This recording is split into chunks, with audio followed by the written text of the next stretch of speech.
중용의 개혁, 중도의 길을 걸어가겠다는 것을 미리 천명한 것이죠. 토지개혁이라는 말을 입 밖에 뻥끗도 안 해요. 이 사유재산이라는 것은 자유의 원천인 것이거든요. 여기가 이제 아테네 귀족 정치의 분산이죠. 이건 민주주의 정신에 역행하는 거 아니냐, 금권 정치 아니냐. 그러나 성경 구절처럼 이것이 나중에 가면 창대하게 되는 거예요. 비법 중에 비법이고 묘미 중에 묘미라고. 그야말로 민주주의의 최후 포로가 됐던 것이고, 그러니까 이제 아테네의 올리브유가 훨씬 더 많이 팔려나가게 되지 않겠습니까? 두 문화의 융합이 일어날 때 거기서 폭발적 그런 성장과 발전이 일어나는 것이거든요. 선견지명의 지도자였다. 아테네 건국의 기초를 닦은 것이죠. 아테네의 길을 묻다. 번영의 길로 갈 것인가, 망국의 길로 갈 것인가.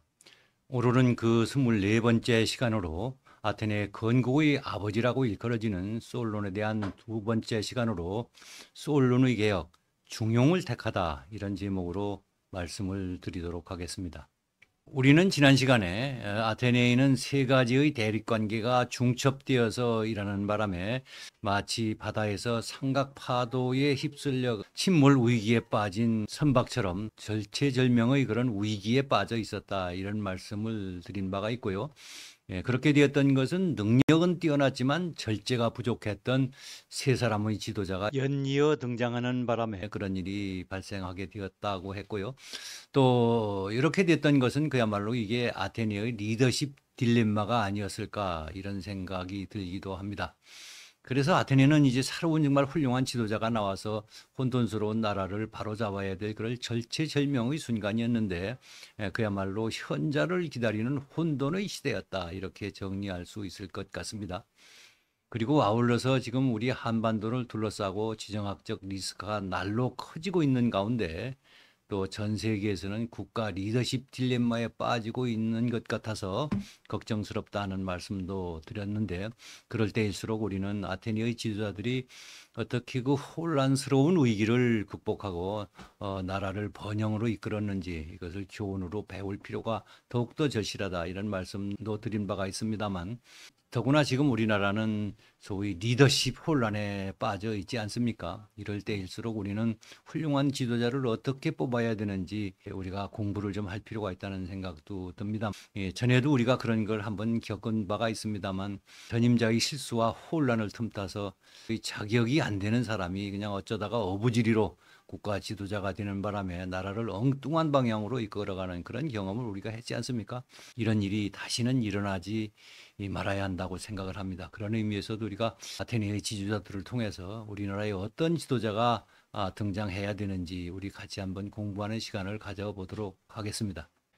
자, 이제 본론으로 들어가서 동로마 제국의 수도였던 비잔티움에서 백과사전을 하나 편찬을 했는데, 거기에 솔론을 이런 그림으로 그려놓았더라고요. 그러니까 학자의 모습으로 그려놓은 거죠. 또 아울러서 이슬람 문화권에서 만든 어떤 미니어처에 그려져 있는 그림이라고 그러는데, 거기에도 이 솔론이 이슬람권의 젊은이들한테 뭔가를 이렇게 가르쳐주고 있는 그런 그림이 그려져 있습니다. 이 얘기가 뜻하는 바는 기독교 문화권이었건 이슬람 문화권이었건 가릴 것 없이 모두가 다 솔론을 위대한 학자로 이렇게 인정을 했다는 그런 얘기가 되겠습니다만은, 그런데 본래 솔론은 이런 사람이었거든요. 장사꾼이었잖아요. 이게 젊은 시절 솔론이 장사하고 있을 때의 모습을 그림으로 그려놓은 것인데요. 이런 사람을 어떻게 그리스의 칠원자에다가 아테네 건국의 아버지라고 부르게 됐을까요? 그 까닭이 있지 않겠습니까? 왜 그렇게 이 사람을 현자라고 칭송을 하는지를 알아보는 것이 우리가 오늘 공부할 핵심적 주제이기도 하겠습니다만, 우리가 같이 한번 공부해 보도록 하겠습니다.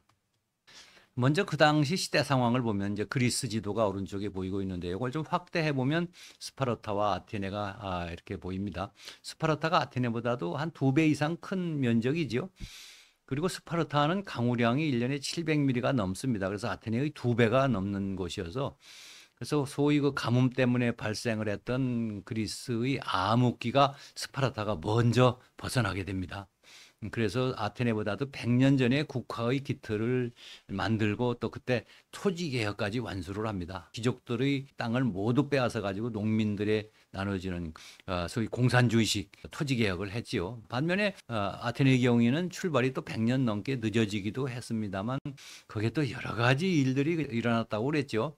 그야말로 바람잘 날이 없었는데요.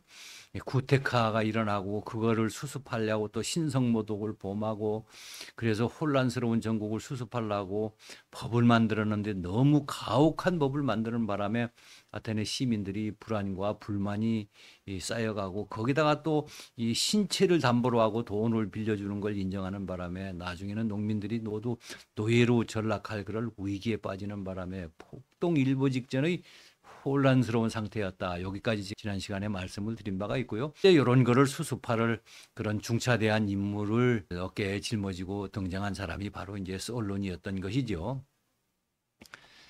그래서 솔론의 당면 과제는 전면적 국가 개혁이었습니다. 그러지 않고는 이 혼란을 수습할 길이 없었거든요. 그런데 이 개혁이라는 것이 좀 특별한 어떤 특징이 있어서 그걸 조금 설명하고 넘어가도록 하겠습니다.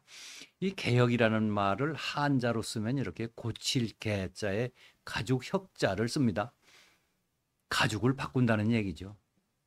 그러니 필연적으로 가죽을 벗겨내는 고통이 수반될 수밖에 없게 되고 또 그렇게 되면 당연히 극심한 저항과 반발이 필연적으로 뒤따를 수밖에 없는 것이 바로 개혁이라는 것이죠.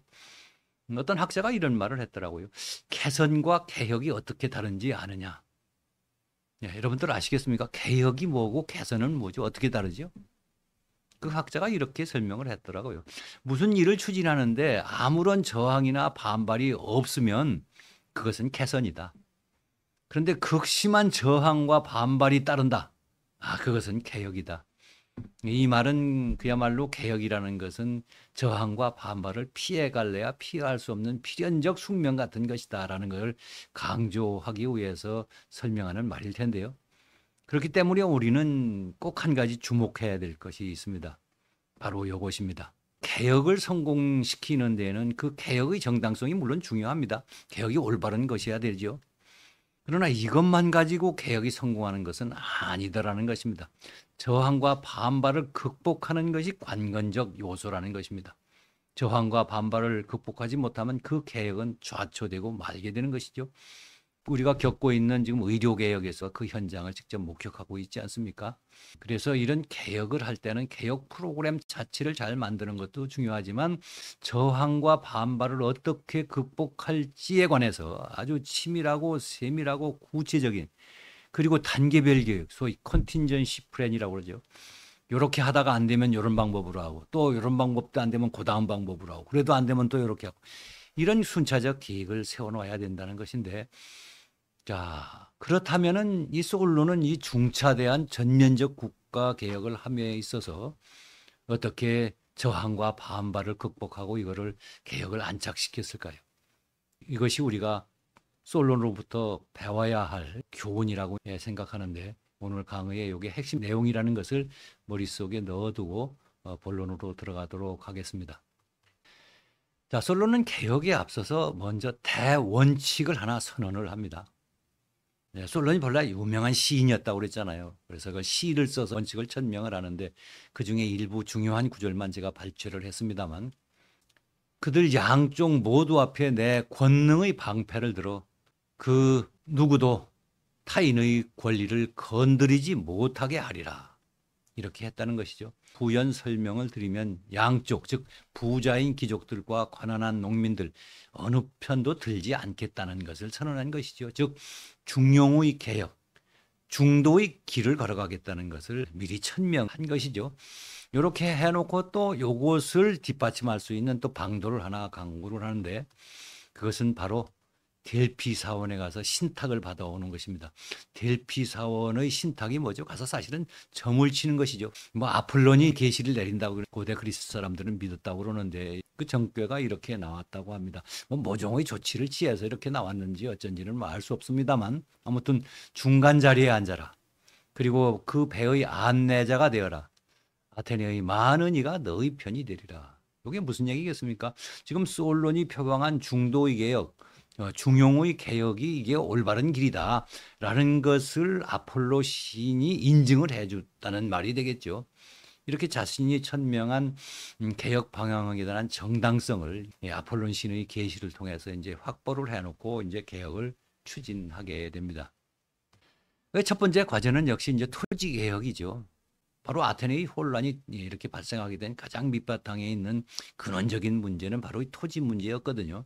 그래서 이것을 개혁하지 않고는 이제 아테네가 어떻게 안정을 되찾을 수가 없는 그런 상황인데, 희한하게 이 솔론이라는 사람은요, 이 토지 개혁이라는 말을 입 밖에 뻥끗도 안 해요. 일체 토지 개혁이라는 말을 꺼내지 않는 거지요. 그리고 그 대신 부채 탕감 조치를 합니다. 그런데 또 특이한 것은 부채 탕감이라는 말도 안 써요. 그러고서 부담의 경감이라고 이렇게 얘기를 합니다. 이 솔론이 원래 위대한 시인으로서 언어의 마술사라고 불린다고 그랬죠. 이렇게 부담의 경감이라는 말을 골라서 쓴 거죠. 만약 우리가 상상을 해봅시다. 솔론이 토지 개혁을 하겠다 이런 말을 먼저 꺼냈다고 그러면 귀족들이 어땠을까요? 우리 아테네도 스파르타가 그랬던 것처럼 우리 농지를 전부 뺏어가지고 농민들한테 주겠다는 얘기 아니냐 이렇게 생각하고 극도의 저항과 반발을 했지 않을까요? 근데 이 부담의 경감이라는 말을 쓰게 되니까 이게 아테네 당시의 상황을 보면 가난한 농민들이 극심한 고통에 빠져 있었거든요. 그 사람들이 부담을 좀 줄여주고 그 고통을 좀 해소해야만 아테네가 안정을 찾을 수 있다는 것을 사실 귀족들도 알고 있거든요. 그러니까 이 부담의 경감이라는 말에 대해서는 귀족들도 결코 반대를 할 수가 없었던 것이죠. 이게 바로 언어의 마술사, 정말 말의 힘을 100% 활용한 솔론다운 용어 선택이라고 생각이 되는데, 그렇게 해놓고 나중에 결과를 놓고 보니까 물론 뭐 스파르타식 소위 공산주의식 토지개혁은 아니었지만 토지개혁을 한 거나 진배가 없는 결과가 된 겁니다. 왜 그렇게 됐느냐 하면 지금 현재 남아있는 부채만 탕감한 것이 아니라 옛날에 그 신체를 담보로 하고 돈을 빌렸던 그 모든 채권 채무관계를 원초적으로 다 원인 무효를 시킨 거거든요. 그러니까 뺏겼던 땅을 되찾게 되고 또 노예로 붙잡혀갔던 사람들은 다시 풀려나게 되고, 그러니까 사실상은 토지개혁을 한 거나 큰 진배가 없었던 결과가 된 것이죠. 또 이것이 가지는 의미는 바로 사유재산을 인정했다는 거예요. 만약 솔론도 스파르타의 리쿠르고스가 했던 것처럼 귀족들의 땅을 모조리 뺏어서 농민들한테 나눠줬다 그러면 그건 결국 사유재산을 부정하는 거 아닙니까? 사유재산이 인정되지 않는 곳에서는 자유가 있을 수 없잖아요. 뭐 우리 공산주의 사회에서 그걸 여실히 보고 있잖아요. 이 사유재산이라는 것은 자유의 원천인 것이거든요. 그러니까 사유재산을 그대로 인정하면서 토지개혁을 한 것이죠. 그렇기 때문에 솔론이 저는 현자라고 생각을 합니다만, 이제 그렇게 해놓고 또 솔론이 한 가지 이제 후속 조치를 합니다. 아테네에는 이런 게 있었어요. 이게 소장농 표지석이라고 그러는데, 이제 밭둑에다 세워놓는 건데, 이 땅은 6분의 1의 소장료를 바쳐야 하는 땅임 이렇게 하고 이제 세워놓는 거죠. 그런데 자기들이 조상대대로 일궈서 갖고 온 그런 토지 농지를 귀족들한테 빼앗겼던 농민들의 입장에서는 이거를 볼 때 얼마나 속이 쓰리고 아팠겠어요. 그래서 솔론이 이거를 싹 다 뽑아버리라고 포고령을 내리게 됩니다. 물론 이건 뭐 형식적 조치에 불과하다 이렇게 평가절하할 수도 있기는 있습니다만 저는 그렇게 생각하지 않습니다. 이게 중대한 저는 의미가 있다고 생각하는데요. 그 이유는 농민들이 솔론의 포고령을 듣고 이런 생각을 하지 않았을 거예요. 야, 이 솔론이라는 우리 지도자가 우리들이 그 쓰라렸던 옛날 그 마음을 그래도 이해해 주는구나. 뭐 이렇게 생각하지 않았겠어요? 그럴 때 사람들은 지도자가 우리 마음을 헤아려 주는구나. 이것만 가지고도 적지 않은 위안이 됐지 않겠습니까? 솔론이 이래서 저는 위대한 사람이라고 생각을 하는데, 이런 조치를 또 뭐 부수적인 것이긴 합니다만 해서 이제 토지 개혁을 마무리 짓고 이제 다음 과제로 이제 넘어가야 되는데, 바로 이제 정치 개혁입니다. 이제 여기가 어디냐 하면 요게 아레오파고스 언덕이라고 아테네에 가면은 아크로폴리스 바로 밑에 있는 곳입니다. 제가 이 아크로폴리스에서 이렇게 내려다보고 찍은 사진인데요. 여기가 이제 아테네 귀족 정치의 본산이죠. 제가 지난번에도 잠깐 설명을 드렸습니다만 솔론 이전의 아테네는 그야말로 완벽한 귀족들이 이끌어가는 나라였거든요. 그걸 다시 한번 간단하게 설명을 드리면 바로 이제 귀족회의가 요게 이제 의사 결정 기구고요. 여기에서 이제 9명의 아루콘, 즉 집정관, 행정 집행을 담당하는 그런 사람들이죠. 이것도 이제 귀족회의에서 뽑고, 뭐 장군이나 이런 직책도 다 거기서 뽑고, 또 400인 우위원회라는 것도 이제 귀족회의에서 구성을 해서 뭐 자문기관으로 이렇게 활용하고, 이 모든 것이 다 귀족 중심으로 돌아가는 나라였다는 이야기죠. 그래서 이제 아테네에 쌓여 있었던 불안과 불만을 해결하고 아테네를 새롭게 이끌어 가려고 그러면 이거를 바꾸지 않고는 방법이 없습니다. 귀족정의 통치 구조를 어느 정도는 이게 손을 대지 않을 수가 없거든요. 그런데 솔로는 또 희한한 사람이에요. 이 귀족회의를 그대로 놔둡니다. 그대로 유지시켜줘요. 털끝 하나 건드리지 않았다 해도 과언이 아닙니다. 이제 그렇게 하고 이제 다른 방법을 씁니다. 약간의 권한과 기능을 조정하는 거예요. 본래 이제 아르콘을 귀족회의에서 선출한다고 그랬잖아요. 이걸 이제 민회에서 선출하고 장군 등 이런 직책들도 이제 민회에서 선출을 하고 이제 400인 위원회 귀족회의가 관장했던 것이요. 요거는 시민 대표회의 부울레라는 것으로 이름을 개편해서 약간의 권한만 줍니다. 이제 의안을 발의할 수 있는 등 이런 제한적 권한을 이제 그러나 역할이 이제 확대된 거죠.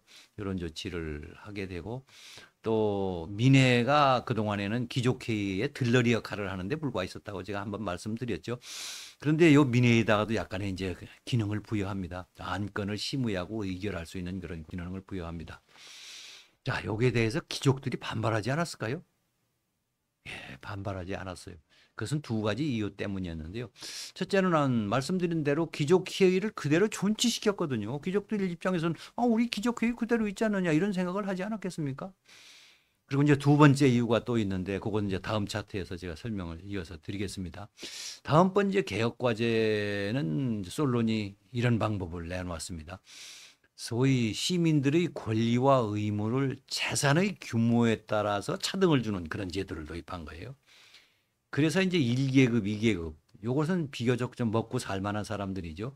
이 사람들은 이제 병역 의무를 기병으로서 이제 부담을 해야 되고요. 돈이 조금 많이 들겠죠. 본래 아테네의 병역은 자기 돈 들여서 이제 병역 의무를 수행하는 거거든요. 그 대신 장군, 집정관 등 이런 직책에 뽑힐 수 있는 피선거권을 이 사람들한테 주었죠. 그리고 이제 제3계급, 이게 대개 이제 농민들입니다. 이 사람들은 이제 중장 보병으로 자기들이 군장비를 갖춰서 병역 의무를 수행을 해야 되고 그 대신 이 사람들한테는 이런 고위직은 아니지만 일반적인 공직을 담당할 수 있도록 또 해주고 선거권이 민회의 의결권을 그런 권리도 부여해 주었습니다.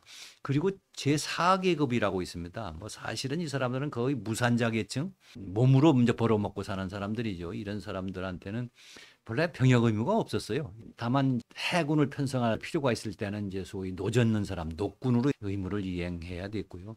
또 이 사람들한테 이제 일부 약간의 권리를 주는데 선거권은 없었습니다. 이 사람들은 민회의 의결권을 주고 또 이제 솔론이 시민법정이라는 걸 만드는데 다음 차트에서 나옵니다. 배심원을 맡을 수 있는 이제 그런 권리를 부여해 주었습니다. 자, 이렇게 해놓고 보니까 이제 1계급, 2계급 이 사람들이 어떤 사람들일까요? 재산 규모에 따라서 구분했다고는 하지만 이 사람들은 사실상 귀족들이었거든요. 그러니까 이 귀족들 입장에서는 물론 선거권은 본래 귀족회의에서 하던 거를 민회로 바꾸기는 했지만은 거기에 뽑을 수 있는 피선거권은 결국 우리 귀족들 아니냐. 어차피 우리 귀족들이 이런 직책들을 다 담당하게 될 거고 또 우리 귀족회의도 그대로 인정해 줬지 않느냐. 지금 우리가 이거 반발할 필요가 없지 않겠느냐. 막 이런 생각을 했기 때문에 큰 반발이 없었던 것 같아요. 그래서 언론의 모든 이런 개혁 프로그램들을 보면 이렇게 어떻게 저항과 반발을 좀 누그러뜨리면서 개혁을 성공시킬 것이냐 여기에 굉장히 골몰했던 거 아닌가 싶습니다. 이것이 이제 언론의 개혁의 어떤 묘미이고 비법이었다 이렇게 생각을 하는데 이런 걸 우리가 좀 잘 배워야 되지 않겠나 이런 생각도 합니다. 여기에 대해서 많은 비판이 있었던 것이 사실입니다. 이제 그 비판은 야 이거 민주주의로 발전해 나가야 된다고 하는데 어떻게 재산의 규모에 따라서 권리에 차등을 두느냐. 이건 민주주의 정신에 역행하는 거 아니냐. 금권 정치 아니냐. 뭐 이렇게 비난을 하는 사람들이 아주 많이 있었고 한때 상당히 설득력을 얻기도 했습니다만 그러나 제가 생각할 때는 뭐 그렇게 생각할 일은 아니라고 생각을 합니다. 왜냐하면 그동안에는 모든 정치적 권리가 귀족들에게만 인정되었었잖아요. 그랬던 정치적 권리를 시민들에게도 나누어준 것 아닙니까? 물론 그걸 이제 재산 규모에 따라서 나눴다는 것이 뭐 비판의 여지가 전혀 없는 것은 아니지만, 그러나 첫 숟갈에 배가 부를 수 없잖아요. 이렇게 해서 하나의 그 주춧돌을 놓아놓으니까 나중에 가서는 이게 시민들에게 전폭적인 정치적 권리가 주어지는 민주주의로 나아가는 아주 굳건한 주춧돌 역할을 이게 하게 되거든요. 요게 언론의 개혁이 가지는 아주 묘미이기도 하고 절묘한 아이디어 아니냐, 뭐 저는 이렇게 판단을 합니다. 저렇게 해서 이제 정치개혁을 마무리하고 이제 사법개혁을 단행을 하는데, 사법개혁도 역시 비슷한 방법을 써요. 아테네의 재판은 이제 귀족들이 담당하고 있거든요. 그 관할권을 그대로 인정합니다. 여기에다가도 정말 털끝 하나 건드리지 않아요. 그 대신 시민법정이라는 걸 만들어요. 그래서 이 시민법정은 모든 시민들, 아까 그 테디스도 여기 배심원으로 참석할 수 있다고 그랬죠. 이제 숫자가 많다 보니까 배심원이라고 얘기는 합니다만, 결국 이 사람들이 재판을 담당하는 이제 판사 역할을 하는 거거든요. 그러한 시민법정을 만들어 놓습니다. 그리고 여기에다가 이제 공직자들이 뭐 잘못할 때는 고발할 수 있도록 그런 기능도 부여를 합니다. 자, 귀족들이 여기에 반발을 했을까요? 안 했습니다. 왜 안 했느냐? 귀족태의 재판 관할권 그대로 인정해 줬잖아요. 그리고 시민법정이라는 걸 만들었다고 그러는데, 귀족들이 생각할 때는 그 무산자들 제4계급까지 사실상 재판관으로서 그 사람들한테 재판을 받아야 되는데 누가 그 사람들 권위를 인정하겠느냐. 그래도 재판이라고 그러면 우리 귀족들이 하는 이 재판을 그 권위가 있다고 생각하지 않겠느냐. 저거 신경 쓸 필요 없다. 막 이렇게 인식했을 거라고 저는 생각을 합니다. 그래서 이런 언론이 사법개혁에 전혀 이제 반발을 하지 않았던 것이죠. 근데 시간이 흘러서 한 60년이 지난 뒤에 이제 페리클레스 시대가 됩니다만, 이때가 이제 아테네 문명의 황분기라고 할 때죠. 이 시대에 되니까 이게 민형사 행정사건을 말할 것도 없고, 이 국제적 분쟁까지도 사람들이 이 법정에다 제소를 해가지고 여기서 재판을 받겠다고 하는 거예요. 그야말로 아테네뿐만 아니라 그리스 전체를 아우르는 그런 중추적 사법기관으로서 성장 발전하게 된 것이거든요. 아까도 말씀드렸지만 솔론의 개혁이 이런 묘미가 있습니다. 그러니까 기존의 제도나 기관을 완전히 허물어뜨려서 그냥 없애버리지를 않아요. 그걸 그대로 놔두고 그 옆에다 조그마한 거를 이렇게, 그야말로 미미한 거를, 그러나 성경 구절처럼 이것이 나중에 가면 창대하게 되는 거거든요.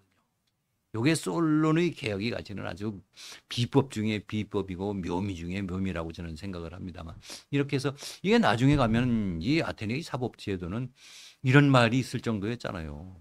재판이라는 것은 공정할 뿐만 아니라 공정한 것으로 비춰져야 된다. 그야말로 민주주의의 최후 보로가 됐던 것이고, 아테네 민주주의를 발전시키고 안정시키고 하는데 이 사법제도가 아주 핵심적 역할을 하게 되죠. 나중에 이제 클리온이라는 사람이 이걸 망가뜨려 가지고 또 엉망진창을 만들기도 합니다만, 아무거나 솔론의 사법개혁은 이렇게 위대한 성과를 가져오게 되는 것을 우리가 역사적으로 볼 수 있습니다. 이제 그렇게 해놓고 솔론이 또 한 가지 이제 조치를 하는데, 이것도 저는 제가 보기엔 기가 막힌 겁니다. 환율을 인하해요. 그리고 외국인들한테 문호를 적극 개방하거든요. 요 환율 인하에 대해서는 좀 경제학을 좀 공부한 이런 역사학자들의 경우에는 전부 이거 엉터리라고 그럽니다. 어떻게 이게 화폐가 있어야 뭐 환율을 인상하든지 인하하든지 할 일인데, 이게 아테네에는 화폐라는 게 없었지 않느냐. 독자적인 화폐가 없었거든요. 그런데 어떻게 환율을 인하했다는 게 말이 되느냐. 이것은 누가 지어낸 얘기에 불과하다. 이렇게 아주 설득력이 있는 주장입니다. 그러나 저는 이건 조금 생각을 달리 해봐야 된다고 확신합니다. 왜냐하면, 자, 요게 은계입니다. 요게 이제 1파운드짜리라고 칩시다. 요런 이제 은계 1파운드가 당시 아테네에서는 73드라크마였었거든요. 요거를 100드라크마로 올려버린 거예요.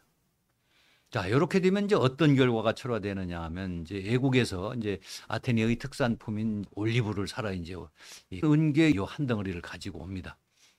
이런 조치가 있기 전에는 730리터의 올리브유를 사갈 수 있었을 겁니다. 근데 이런 조치가 있고 나니까 똑같은 은계 1파운드를 들고 오더라도 이제는 1000리터의 올리브유를 사갈 수 있게 된 거 아닙니까? 이게 환율 인하 아니면 뭡니까? 이건 뭐 틀림없는 환율 인하입니다. 근데 여기에 대해서도 물론 또 반론이 있을 수 있습니다. 어떻게 은값을 누구 맘대로 하루아침에 그렇게 올렸다나 내렸다 할 수 있는 거냐. 그게 불가능하지 않느냐.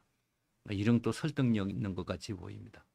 그런데 아테네에서는 이게 가능했습니다. 조금 더 아테네를 깊이 들여다보면 우리가 그걸 알 수 있는데요. 바로 아테네는 은광이 대단히 발달해 있었거든요. 그 라우리온산이라는 곳에 은광이 많아서 그 이제 은을 캐는 일이 아주 많았었는데 그 광권을 아테네 시가 소유하고 있었거든요. 그래가지고 이제 매년 요걸 입찰을 봅니다. 그래서 1년 또는 2년씩 이렇게 그 채굴권을 주는 겁니다.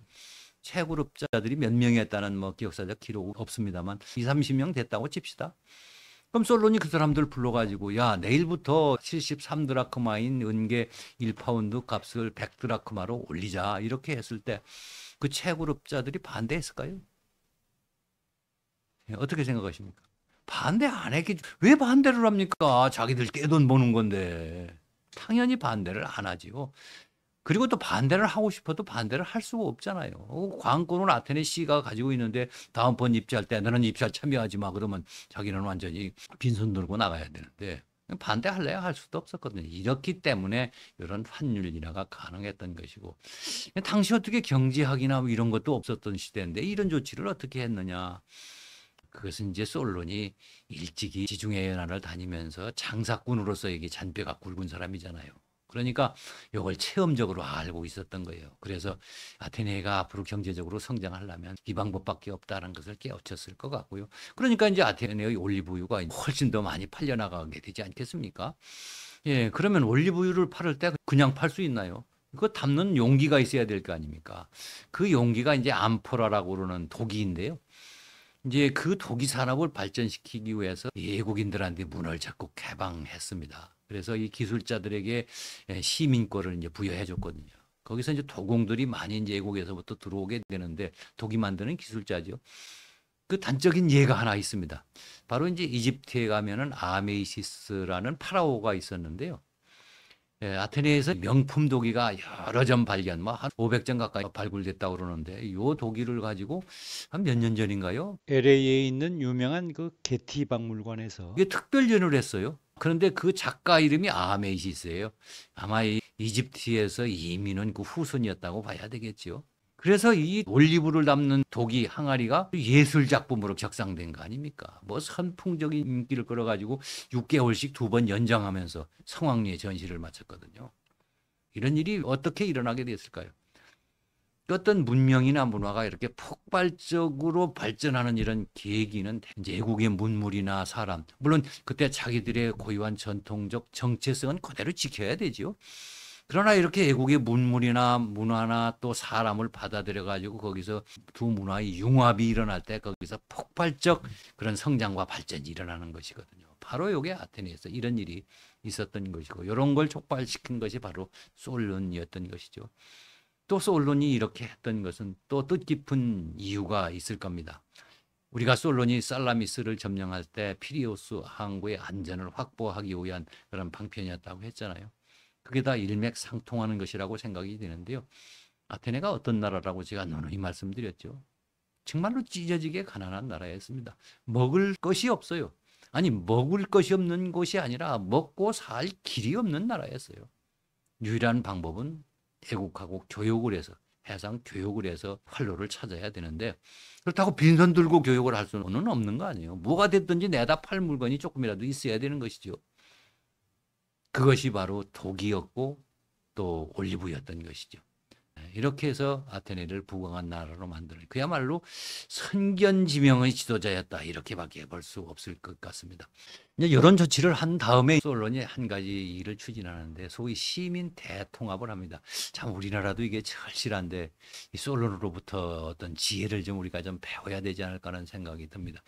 제가 지난 시간에 말씀드릴 때 킬론이라는 사람이 구테타를 일으켰다가 실패하니까 아테나 신전으로 도망을 갔는데 그거를 이제 메가클레스 등 그 진압하는 사람들이 그걸 잡아다가 이렇게 수갑을 채워놓고 한 80여 명을 사살했다 그런 말씀을 드렸죠. 이건 명백한 이제 신성모독인데 이거에 대한 뒷마무리를 깔끔하게 못했어요. 물론 이제 메가클라스 집안 사람들은 다 이제 외국으로 도망가거나 추방되고는 했지만 여기에 관해서 옥신각신하고 있었어요. 우리는 절대로 신성모독을 범하지 않았다. 아니다. 너희가 신성모독을 범했다. 그래가지고 아테네에서 무슨 일만 있으면은 이 문제가 이제 불거지는 거예요. 뭐 배가 어디서 난파한다든지 뭐 지진이 일어난다든지 가뭄이 든다든지 그럴 때마다 사람들이 이구동성으로 야 이건 메가클레스 집안에서 신성모독을 범해가지고 그거를 말끔하게 처리를 못하니까 이게 신들의 노여움이 풀리지 않아서 이렇게 번번 이런 일이 발생하는 거 아니냐. 그럼 또 이 메가클레스 집안에서는 아니다 우리는 신성모독 절대로 범한 일이 없다. 뭐 이러니까 나라가 두 쪽으로 갈라지는 거 아니겠습니까? 그래서 이거를 이제 통합을 해야 되는데 이때 소울론이 역시 취하는 방도가 참 현명해요. 먼저 이 메가클레스 집안 알크메이언 가문이라고 그러죠. 그 사람들에 가서 양해를 받아요. 물론 섣불리 양해를 안 해주죠. 그걸 인정을 안 하려고 그러죠. 그러니까 솔론이 뭐 나중엔 뭐 얼음장도 놓고 반공갈치다시피 해서 너희들 이거 해결 못하면 영원히 너희 아테네에서 얼굴 들고 못 살아. 어떤 쪽으로 결론이 나든지 간에 이걸 분명하게 이걸 처리를 해야 너희들 앞으로 아테네에서 얼굴 들고 살 수 있지 않겠냐. 이렇게 해가지고 결국 귀족들 300명을 뽑아가지고 특별 법정을 만들어요. 요 문제만 다루기 위해서. 물론 결론은 당연히 이제 신성모독으로 결과가 나오고 거기에 따라 이제 후속 조치가 이루어지지요. 이렇게 되니까 이제 사람들이 이제 여기서부터 이제 아테네에서는 이 문제를 두 번 다시 이제 언급하지 않게 돼서 국가 통합이 이루어지게 된 것이죠. 그것이 바로 솔론의 하나의 업적이기도 하다. 이렇게 정리할 수 있겠습니다. 그리고서 이제 솔론이 또 몇 가지 개혁을 하는데 도량형을 통일을 합니다. 그러니까 아테네가 앞으로 해상 교육으로 이렇게 발전하려고 그러면 여기 꼭 필요하죠. 상공호배에는 이거 아주 기본적인 조치 아니겠습니까? 그리고 또 그 지창금 제도가 여러 가지 폐단이 있었거든요. 왼쪽에 그림 보면은 그 딸을 시집 보내려고 하는데 그 상대편에서 엄청나게 많은 지창금을 요구하니까 그거를 마련하지 못한 아버지가 속이 상해가지고 병석에 몸져 누운 그런 그림이 그려져 있습니다만 그래서 이런 폐단도 폐지를 했다. 그리고 전에는 이제 여성들한테는 상속권이 전혀 안 주어졌거든요. 그런데 형제가 없는 경우에는 여성이 그래도 상속을 해야 되지 않느냐 이런 조치도 취하고 또 무슨 일이 생겼을 때 식견이 좀 부족한 사람들은 남의 도움을 좀 받아야 되잖아요. 그러니까 그런 법률 대리 제도도 이제 허용을 해주고 병역을 거부하는 사람한테는 시민권을 완전히 박탈한다 이런 조치도 내리고 이제 이렇게 해서 소위 총체적인 국가 개혁을 이제 마무리하게 됩니다. 이 솔론의 개혁을 이제 한마디로 평가를 하자면 저는 이렇게 볼 수 있다고 생각합니다. 현재 당면한 문제를 해결한 것 이거 엄청난 업적이죠. 왜냐하면 그 당시 아테네는 부쪽락이 일보 직전, 삼각파도에 떠밀리는 배가 침몰하기 일보 직전의 상태인 것처럼 위기의 순간이었는데 그런 속에서 안정을 되찾았잖아요. 그랬을 뿐만 아니라 여기서부터 미래에 대한 훌륭한 설계가 됐잖아요. 자, 앞으로 해양 제국으로서 또 해상 교육을 통해서 발전해 나가야 된다는 기본적인 방향이 설정된 거 아닙니까? 또 아울러서 민주주의 제도가 발전할 수 있도록 정치 제도와 사법 제도를 그 당시에는 미미했지만 그것이 나중에 엄청난 효과를 가져올 수 있는 그 민주주의 발전의 주춧돌을 놓은 거 아닙니까? 아테네 건국의 기초를 닦은 것이죠. 그래서 저는 이 솔론을 가리켜서 아테네 건국의 아버지라고 부르는데 조금도 손색이 없는 사람이다. 저는 이렇게 평가를 내리고 싶습니다. 여기까지 오늘 강의를 마치기로 하고 다음 시간에는 솔론에 대해서 1시간만 더 공부하도록 하겠습니다. 특히 솔론이라는 사람이 왜 현자라고 불려지는지 그 이유가 있지 않겠습니까? 이것은 지금 리더십 혼란을 겪고 있는 그런 입장에서 우리한테도 솔론같이 훌륭한 지도자가 나타났으면 얼마나 좋겠는가 하는 이런 간절한 바람이 있는데 여러분 다음 시간 또 우리 함께 공부해 보도록 하겠습니다. 여러분 끝까지 시청해 주셔서 대단히 감사합니다. 다음 시간에 또 뵙겠습니다.